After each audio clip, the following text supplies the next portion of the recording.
The B in DBT stands for behavioral.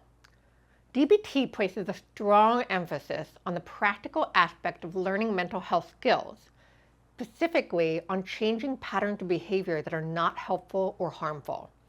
This focus on behavior is grounded in the understanding that our actions significantly impact our emotions and thoughts, as well as our relationship to others. In DBT, the behavioral component is about identifying behaviors that distract from the quality of life and learning about new skills to replace these behaviors with more effective ones. This includes actions that harm ourselves, damage our relationships, or impede our progress toward personal goals.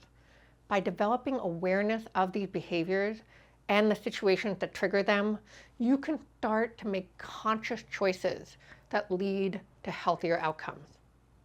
The behavioral aspect of DBT is not just about stopping negative behaviors.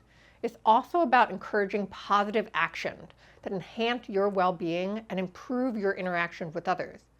This includes building habits that increase your emotional resilience, enhance your communication skills, and foster your ability to manage stress.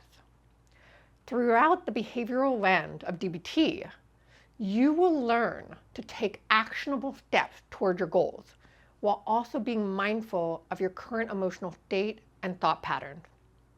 This approach can help you create a life that feels more fulfilling and less controlled by impulsive actions or harmful behaviors.